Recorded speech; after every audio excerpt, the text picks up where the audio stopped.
Amalan yang sifatnya itu merupakan jalan pintas kita ke surga.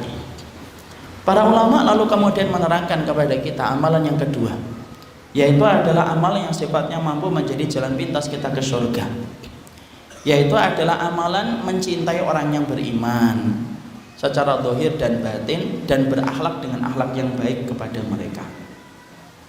Jadi orang yang mencintai orang yang beriman, tulus dia mencintai orang yang beriman, dan kemudian ketika dia mencintai orang yang beriman, dia memperlihatkan komitmennya terhadap akhlak, memperlihatkan akhlaknya yang baik kepada orang yang beriman, maka itu termasuk salah satu di antara amal yang memberatkan mizan kebaikan.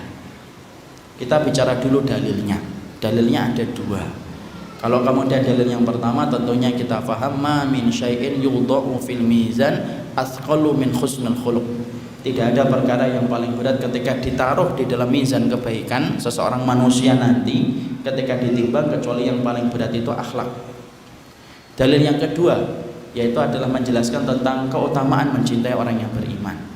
Mencintai orang yang beriman itu Bapak dan Ibu besar keutamaannya. Maka kita akan bahas bagaimana dalilnya yang disampaikan dalam riwayatnya Imam Ahmad. Rasulullah SAW pernah dalam satu ketika beliau sedang bersama dengan para sahabatnya, maka Rasulullah SAW ketika bersama dengan para sahabatnya, tiba-tiba Nabi lagi ngobrol, sejenak beliau berhenti dan berkata, yatlaq fikum rajulun min ahlil jannah. Ini bentar lagi ada laki-laki penduduk surga yang akan muncul. Ternyata yang muncul itu laki-laki Ansor, datang kepada majelisnya Nabi. Ketika datang kepada majelisnya Nabi, kemudian dia bergabung. Laki-laki Ansor itu Pak, jenggotnya basah, nenteng sandal dengan tangan kirinya, bergabung dengan Nabi.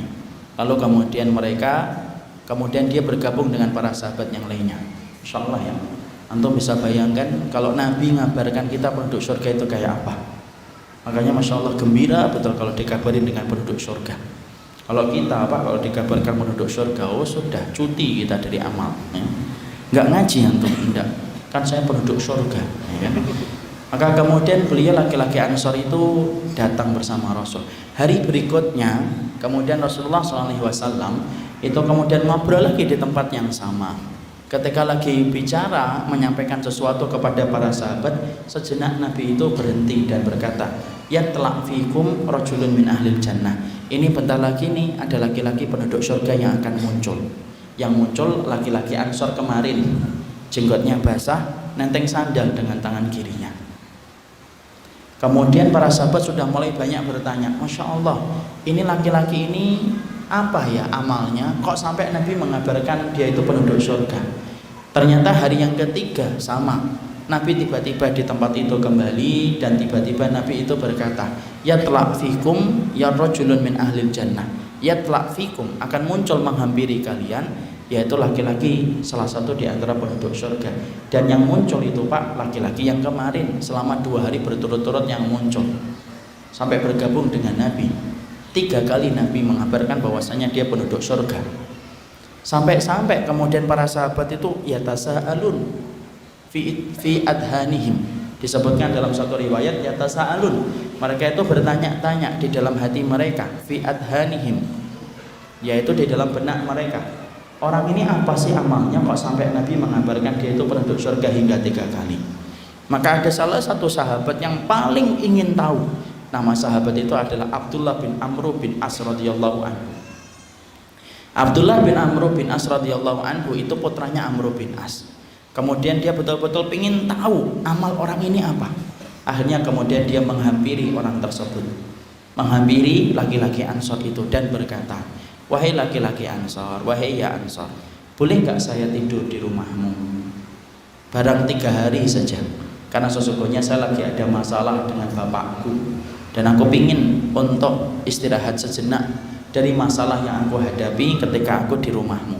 Laki-laki Ansor itu berkata, silahkan kamu tidur di rumahku. Kemudian padahal Abdullah bin Amr sedang tidak ada masalah dengan bapaknya, tetapi dia datang ke situ semata-mata ingin mencuri dalam tanda kutip amal orang ini apa. Dimulailah perjalanan itu 3 hari itu. Dimulai hari pertama habis Isya Masjid Nabawi, pulang mereka berdua ke rumah.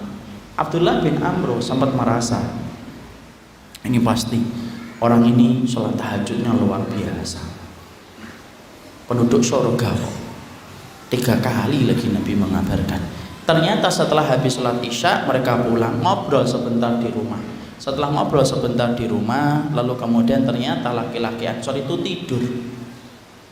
Abdullah bin Amr kaget, loh kok tidur? Penduduk surga nggak sholat tahajud. Kemudian dia merasa, oh mungkin nanti tengah malam sholat tahajudnya. Kemudian Abdullah bin Amr pura-pura tidur, tapi sebenarnya tidak tidur. Masya Allah ya, semangatnya sahabat kalau nyari ilmu kayak gitu. Kalau kita ini di majelis ilmu tidur ya. Kalau beliau ini sengaja tidak tidur untuk mendapatkan ilmu. Beliau lihat, beliau perhatikan gitu. Dan ternyata sahabat Ansor itu hanya gelisah saja di waktu tengah malam, gelisah sebentar, kemudian dia duduk berzikir, kemudian dia terbaring kembali tidur sampai subuh, tidak tahajud. Masya Allah, seorang penduduk surga tidak tahajud. Ini kabar gembira bagi antum yang jarang tahajud. Alhamdulillah, inilah dalil yang saya cari. Kalau ada yang kayak gitu saya Masya Allah istighfar Pak, ya Allah ya. Nanti kalau kemudian tengah malam dibangunkan istrinya, ayo Bi bangun, lo ndak ikut kajian tadi duha. Nggak gitu. Maka kemudian ternyata sampai pagi nggak tahajud. Oh kemudian Abdullah bin Amr merasa, oh pasti amalnya habis subuh ini, dari nanti duha ke asar ke maghrib ke isya terus itu. Ternyata amalannya biasa. Malam kemudian ditunggu lagi, oh ini pasti akan mengganti sholat tahajud yang kemarin. Ternyata malam yang kedua kembali dia tidak tahajud, sampai berturut-turut 3 hari tidak pernah tahajud. Antum bisa bayangkan, tidak pernah tahajud selama 3 hari berturut-turut. Maka Abdullah bin Amr bin As itu sempat bertanya-tanya, loh kok bisa ada orang yang dikabarkan Nabi sebagai penduduk surga hingga 3 kali, tapi ternyata dia tidak tahajud. Karena kemudian tidak tahu jawabannya, Abdullah bin Amr bin As kemudian merasa, ya sudahlah, berarti kemudian mungkin dia menyembunyikan amal ibadah yang dia kerjakan dan dia lakukan. Datang dia ngomong dan akhirnya buka kartu, sebenarnya saya itu tidak ada masalah dengan bapakku, tapi saya itu kesini sebenarnya pengen tahu apa sih amalmu yang kamu lakukan, karena Nabi mengabarkan bahwasanya kamu itu penduduk surga hingga 3 kali. Tapi ternyata ketika aku datang ke sini selama 3 hari, aku tidak menjumpai sesuatu yang istimewa dari perbuatan yang kamu lakukan. Kemudian laki-laki Ansor itu berkata, loh kalau kamu melihat amalku ya begitu, tidak ada yang istimewa dan tidak ada yang aku tutup-tutupin. Abdullah bin Amr bin As merasa gagal mendapatkan jawaban. Kemudian Abdullah bin Amr bin As pamit dia, lalu kemudian dia pengen pulang, gagal mendapatkan ilmu dari apa yang dia niatkan. Dalam perjalanan baru beberapa langkah dia berjalan, tiba-tiba laki-laki Ansor itu manggil kembali, sini, kecuali satu kamu harus tahu. Apa? Hatiku tidak pernah hasad kepada orang yang beriman. Aku mencintai mereka, memaafkan kesalahan mereka. Langsung Abdullah bin Amr bin As kemudian gembira dan berkata, ini loh amalmu yang menjadikan kamu itu dimasukkan oleh Allah ke dalam surga. Suf ikhwan, inilah yang saya sampaikan. Di antara amalan yang jarang mendapatkan perhatian dari hati kita, itu perhatian ketika kita mencintai orang yang beriman. Padahal ketika kita mencintai orang yang beriman dengan berbagai macam kekurangan dan kesalahan mereka, sesungguhnya mencintai orang yang beriman itu terdapat amalan yang besar. Sampai kita mendapati bagaimana sahabat Ansor adalah orang yang tidak menghidupkan malamnya, tetapi Allah menutupi kekurangan dia ketika dia kurang pada ibadah malamnya. Allah tutupi karena Allah melihat bagaimana hatinya yang bersih ketika memandang orang yang beriman. Hari ini ikhwan, maaf ya, majelis ilmu itu sudah ada di mana-mana dengan izin Allah.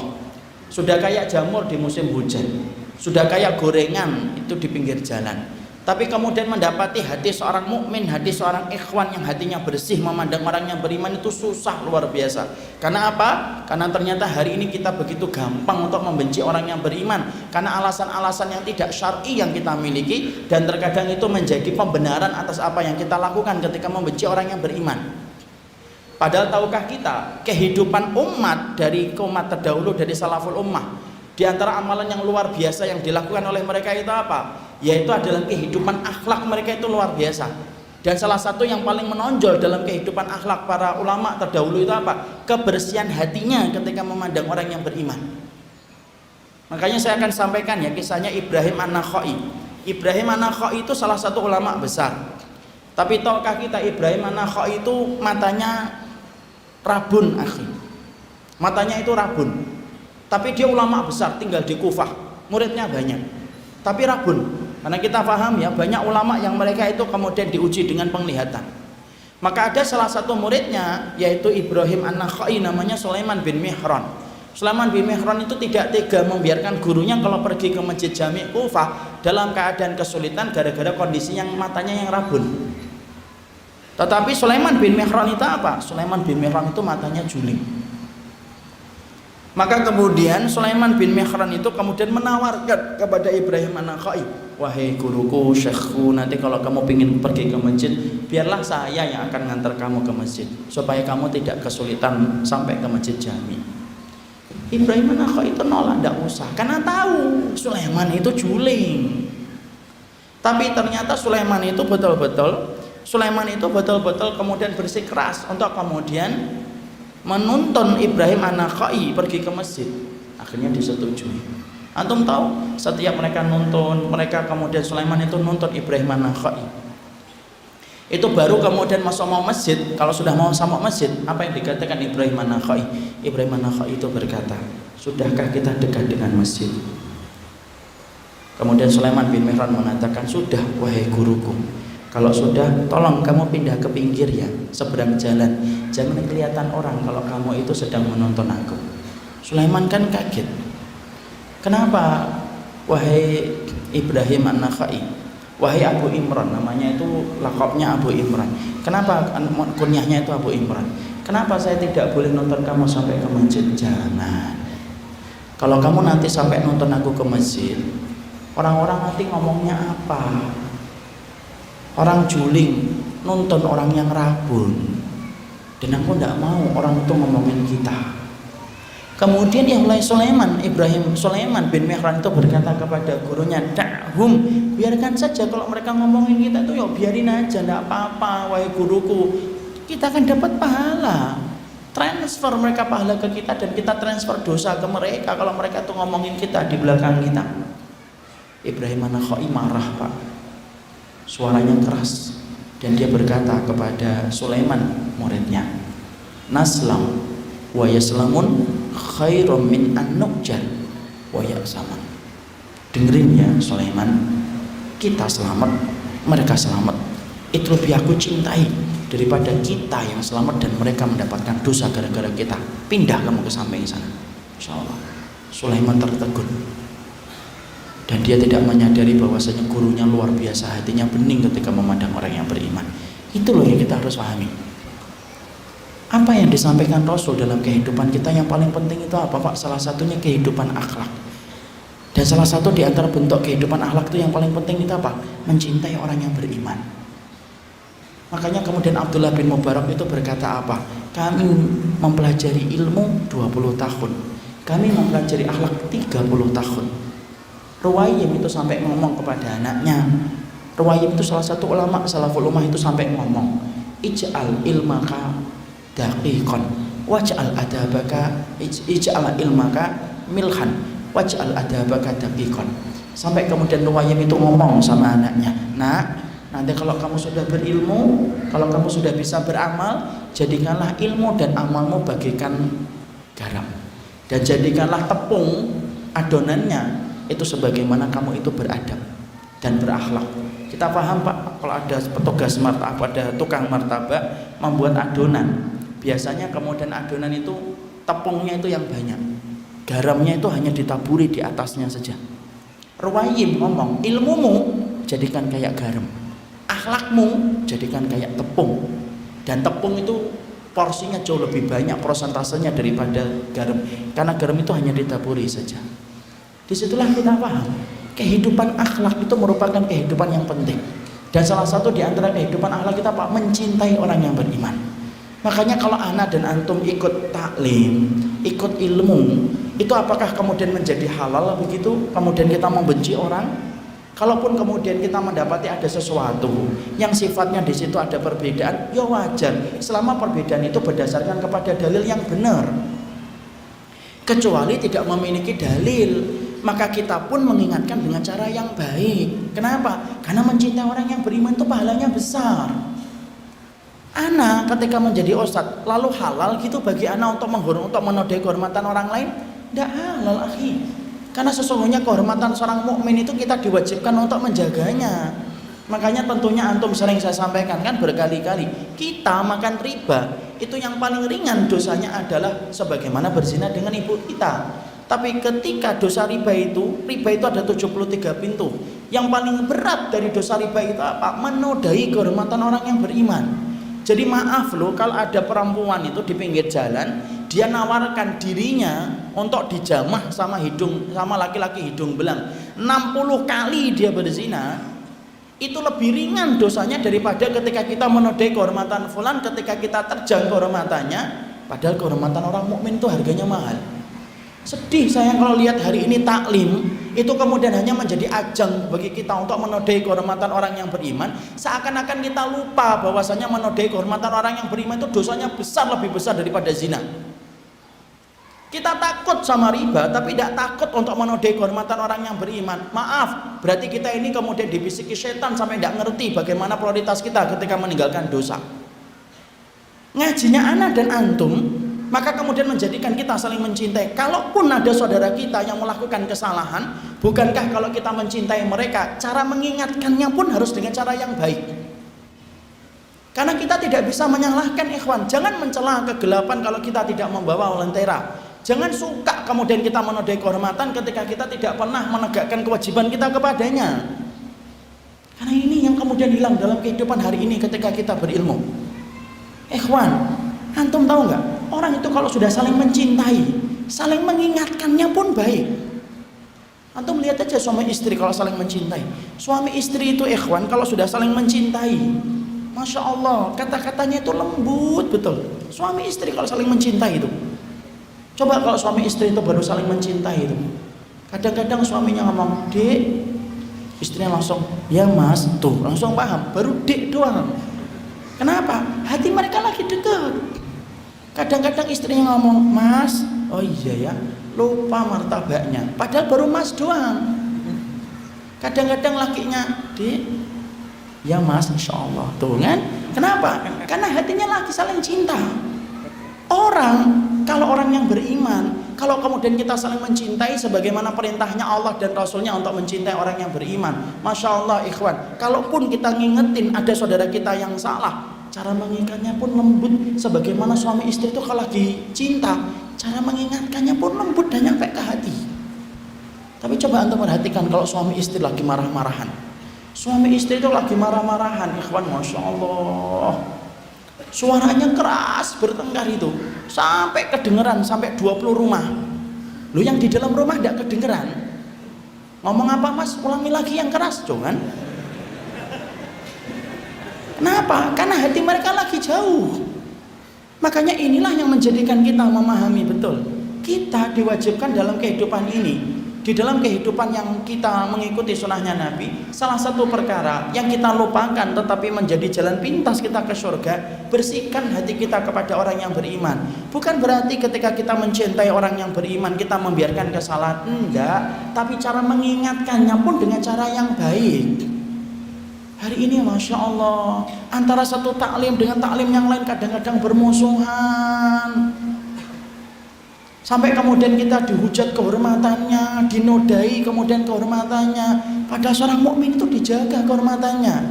Antum tahu kenapa kalau kita akan memulai puasa hanya dibutuhkan satu saksi yang melihat hilal?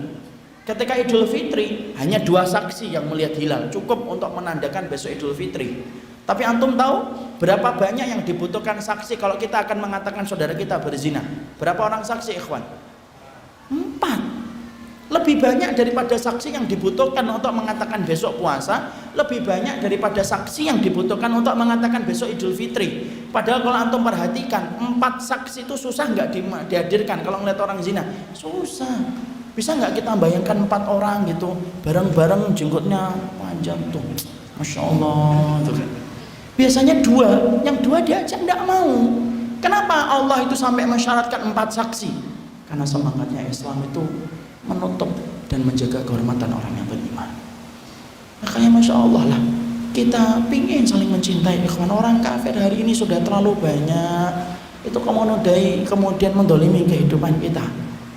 Antum, ini kalau kita keadaannya kayak gini, saling membenci, saling menghujat terus menerus. Kita ini kalau dihadapkan orang Suriah itu akan ngomong ke kita, tega banget ya kalian itu ya. Kita dibunuhin tiap hari, wanita kami diperkosa, malah kalian asik untuk bertengkar satu dengan yang lainnya. Orang Rohingya yang kalau melihat kita, mungkin mereka akan protes, sempat-sempatnya kalian bertengkar, padahal kami sedang menghadapi musuh yang mereka tidak punya peri kemanusiaan kepada kami. Kawan, mencintai orang yang beriman itu merupakan salah satu amalan yang besar, tapi luput dari perhatian kita hari ini. Saya ambilkan contoh ya, ini terakhir penutupnya. 2 tahun yang lalu atau 3 tahun yang lalu, mungkin antum masih ingat, dulu puasa Arafah kita itu sempat beda. Ada yang mengikuti puasa Arafah karena mengikuti wukuf yang ada di Mekah, di mana saat itu tanggal 9 Dzulhijjahnya mereka lebih duluan daripada kita, karena mereka kelihatan hilal dan kita menggenapkan, yaitu bulan Dzulqa'dahnya. Kemudian hari itu terjadi perbedaan. Ada yang mengambil miqat zamani, ada yang mengambil miqat makani.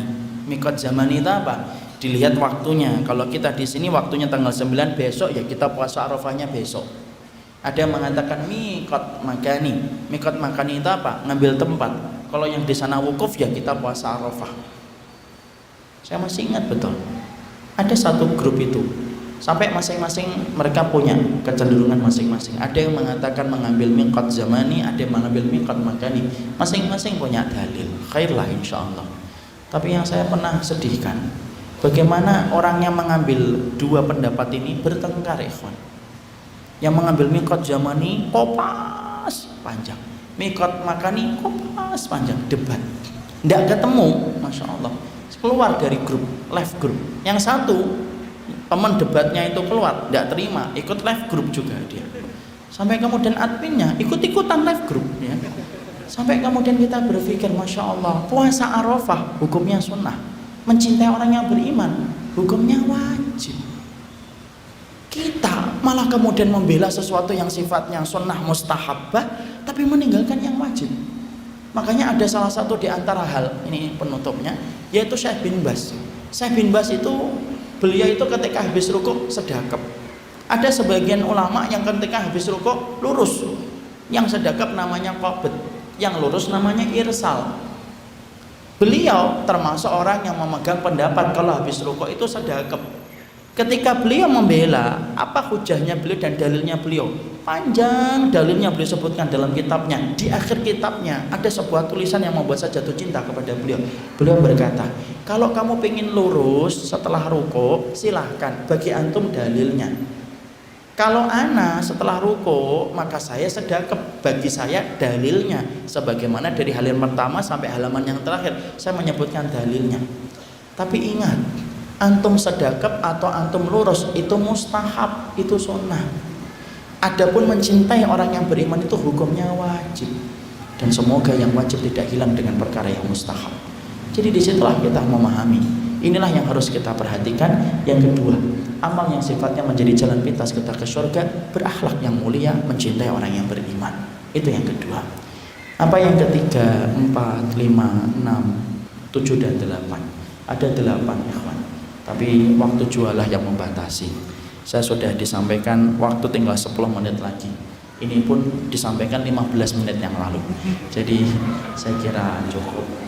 Karena kalau majelis ilmu itu terlalu lama, banyak setannya, kata para ulama.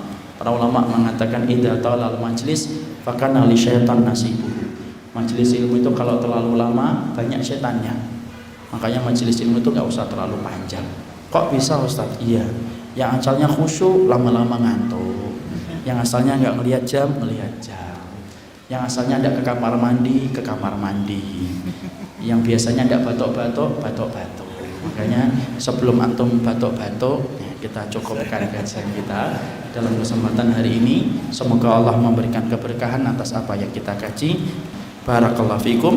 Ini yang dapat kita sampaikan dalam pertemuan kali ini. senang sekali bertemu dengan antum, bahagia bertemu dengan antum. Semoga Allah memberikan kebaikan kepada kita, saling mencintai karena Allah, memaafkan kekurangan, dan semoga kita bersama-sama menuju kepada ridhanya Allah.